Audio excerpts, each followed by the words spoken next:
Magandang araw mga kaibigan. Bigyan natin ng reaction opinion itong post, ang balita ngayon. Title, 2-0 na sa Supreme Court. Soon, 3-0 na. Umani ng reaksyon ang naging desisyon ng Korte Suprema na ibinasura ang petisyon naglalayong pilitin ng Senado na agad-agad mag-convene bilang impeachment court laban kay Vice President Sara Duterte.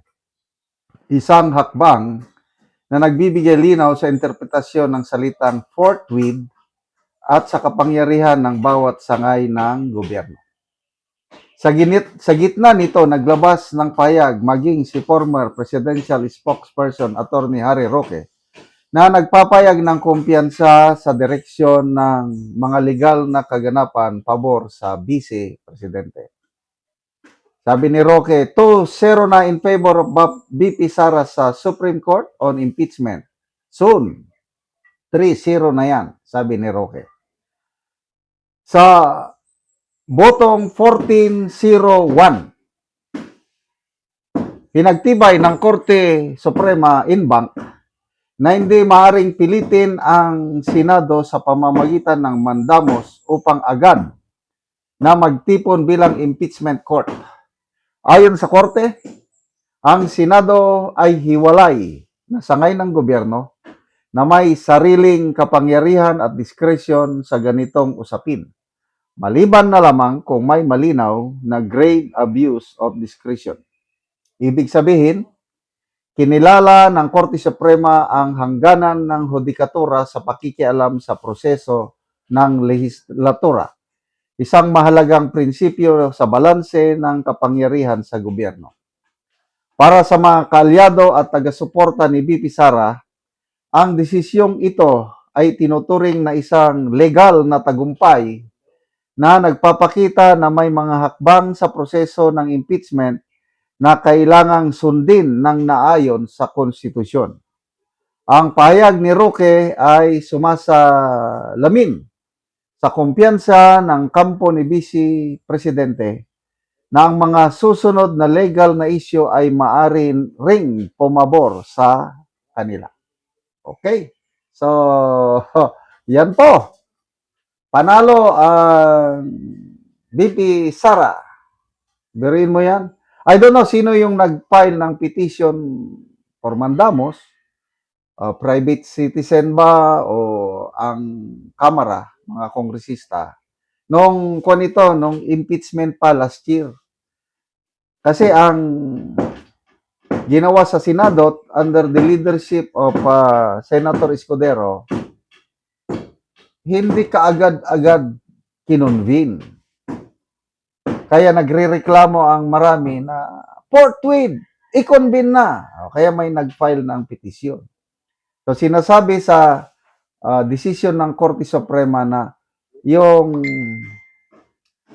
forthwith ay hindi kaagad-agad. It can take considerable amount of time. Bahala na yung diskarte ng Senado. So, nakitang korte, wala naman silang grave abuse of discretion. Kaya pinabayad lang nila na ano. Kaya ito, vindication ito sa leadership ni Senator Escudero as Senate President. Again, panalo ito kay VP Sara, kaya 2-0 na. Ano yung 3-0? Ito na namang mga kaso na petition na isampa sa Korte Suprema questioning the constitutionality yung proceedings ng Committee on Justice. Kaya ako, nakikita ko rin yan, hindi naman ako abogado, bakit simple lang. Hindi naman sila ang impeachment court. Bakit ginagawa nila na dinadagdagan ang mga ebidensya? Agree ako sa mga petitioners na itong Committee on Justice ay nagkakaroon na ng fishing expedition. Yun na, labag na yon sa konstitusyon.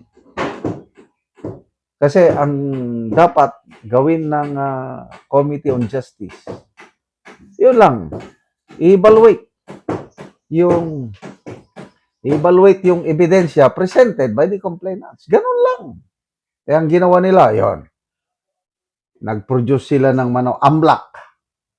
Kaya sinampahan sila ng kaso sa Regional Trial Court dahil sa amlak issue na yan.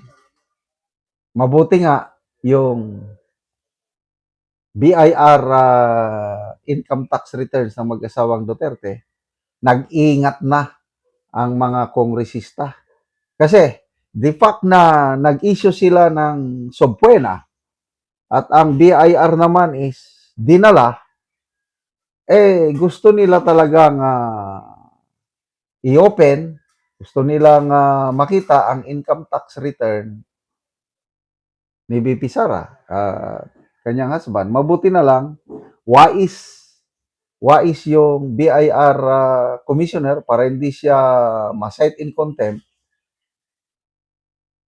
Tumupad siya sa subpoena, dinala ang mga income tax return, kailang inilagay niya sealed box. Nandyan, tumupad ako sa sa subpoena, kailang bawal yan sa batas. Garon, as simple as that. Bawal yan. Hindi pwede, executive session lang. Kaya yung botohan ng mga kongresista kahapon, 6 lang ang mga kongresista na bumoto na abrihan.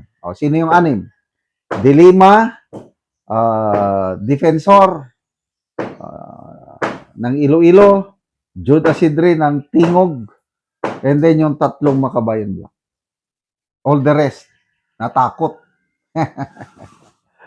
Kaya again, another panalo yun ni BP Sara. And then, yung botohan sa probable cause, expected na natin yan, unanimous na merong probable cause. Di sige, probable cause. Botohan na naman sa plenary March 4 or 5. Sa nakikita ko, may 1/3 na congressman boboto, pipirma. Sige, iakyat na sa impeachment trial. Okay. Yan na, exciting part na yan. Yun na ang simula ng bloodbath. Salamat mga kaibigan sa inyong pagsubaybay sa channel na ito. Nakakatulong kayo ng malaki sa tribong talandig ng Bukidnon dahil ang sweldo natin sa channel na ito is pagtulong sa tribo. Namimigay tayo ng libreng yero at pako para makapagpatayo sila ng mas maayos na tirahan. Panoorin nyo ang video na ito.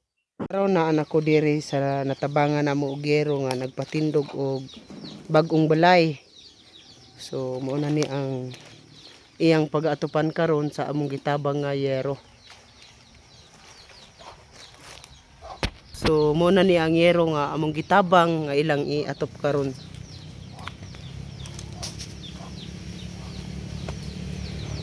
So mag-atop na ni sila.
Ug karon humanagid sa pag-atop kadtong ginatabang namong mga yero.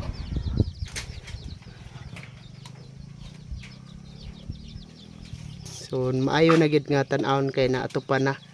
Salamat sa Ginoong natungod sa iya nagtabang og salamat pod sa nagtabang og sin. Kay kung wala ang nagtabang og sin, di pa gyud mi kato gani pa kulang pa gyud ang among pangwarta gyud nga pangonsumo. So kung wala ang nagtabang og sin, di mi katop og sin kay sa una kawayan ra man gud. Mao nang salamat di ara ko kutob. Daghang salamat po.